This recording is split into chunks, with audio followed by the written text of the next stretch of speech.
Assalomu alaykum dasturchilar. Sizlar bilan men Iqbol Sho. O'tgan darsimizda biz chiqarish operatorini ko'rib chiqdik. Bugungi darsimizda esa biz o'zgaruvchilar va o'zgarmaslar bilan tanishib chiqamiz.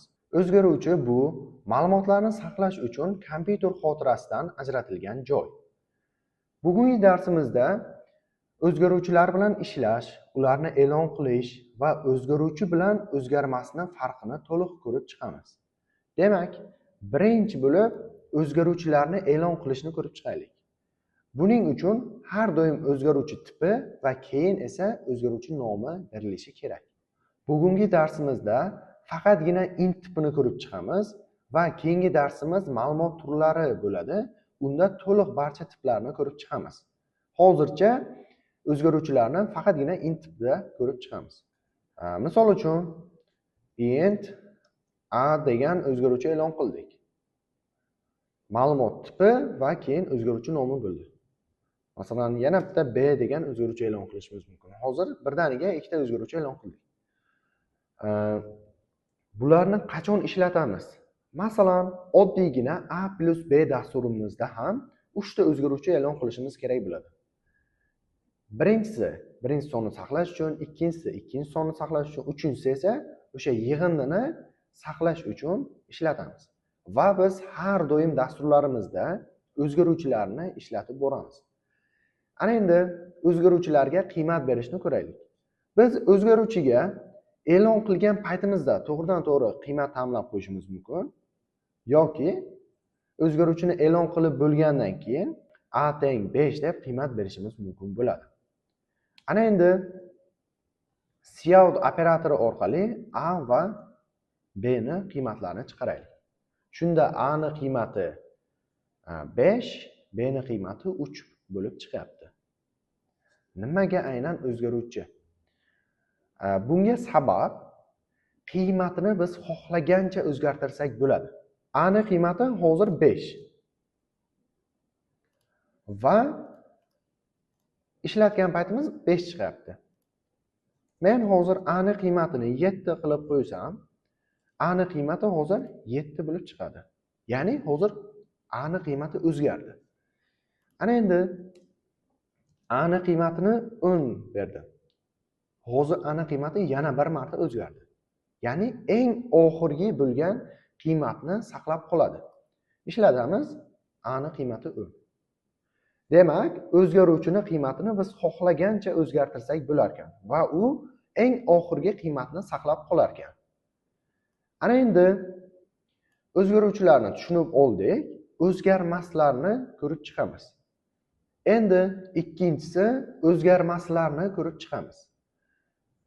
O'zgarmas bu nima? O'zgarmas bir marta qiymat berasiz va uni qiymatini o'zgartirib bo'lmaydi. Masalan, biz ko'p ishlatamiz, pi, y qiymatlari bor, uni qiymati har doim bir xil va uni biz hech qachon o'zgartirmaymiz. Mana shular konstanta deyiladi. O'zgarmaslarni e'lon qilish qanday bo'ladi? Har doim oldiga const kalit so'zi bo'lishi kerak. Demak, const int b deb bitta o'zgaruvchi e'lon qilsak, masalan 10. Va men cout bilan b ni qiymatini chiqarib ko'ryapman. Mana, ko'rishingiz mumkin 10 chiqyapti. Agar kelinglar, shuni qiymatini o'zgartiraylik. b teng deylik, masalan 15. Bunda hozir xato beradi. Mana, ko'rishingiz mumkin, bu yerda xato beryapti. Ishlatsak ham hozir xato beradi. Faqatgina o'qish mumkin. Ya'ni hozir bir marta biz qiymat berganmiz, buni keyin o'zgartira olmaymiz. Demak, farqi tushunarli. O'zgaruvchi biz qiymatini xohlagancha o'zgartirsak bo'ladi va u eng oxirgi qiymatni saqlab qoladi. O'zgarmas esa bir marta qiymat beramiz, uning qiymati hech qachon o'zgarmaydi.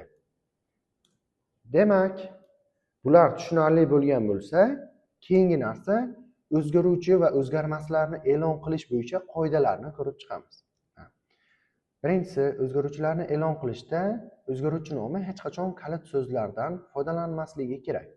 Misol uchun, birinchisi int deb biz masalan return yoza olmaymiz. Nimaga? Chunki bu kalit so'z. Bu hozir C++ ning standart kodi. Buni hech qachon biz o'zgaruvchi nomida ishlata olmaymiz. Masalan, int deb yana bitta int o'zgaruvchi e'lon qila olmaymiz. Hech bo'lmasa bitta harfda farq bo'lishi kerak. Masalan, katta harfda, kichik harfda yo bitta harf ortiqcha bo'lishi kerak. Hech qachon kalit so'zlardan foydalanilmasligi kerak. Bu birinchi qoida. Ana endi ikkinchi qoida, o'zgaruvchilarni e'lon qilishda hech qachon o'zgaruvchi nomi raqam bilan boshlanmaydi.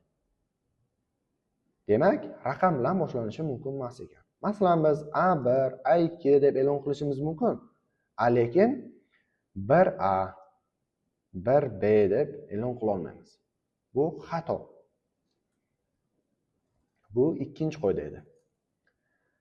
Uchinchi qoida, o'zgaruvchilarni e'lon qilishda katta va kichik harflar farq qiladi.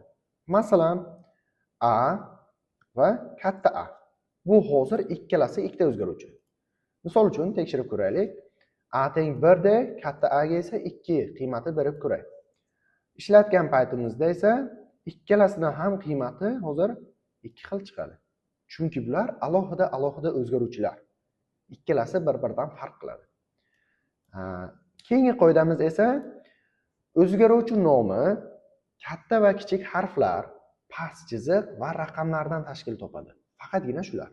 Misol uchun, oddiygina past chiziq ham bu o'zgaruvchi nomi bo'lishi mumkin. Yoki masalan, mana bunday ishlatsak bo'ladi. Son 1. Harf ishlatdik, past chiziq ishlatdik va raqam ishlatdik. Bundan tashqari, masalan, belgi, masalan, bundan tashqari belgilarni ishlata olmaymiz. Bular xato. Faqatgina harflar, past chiziq va raqam.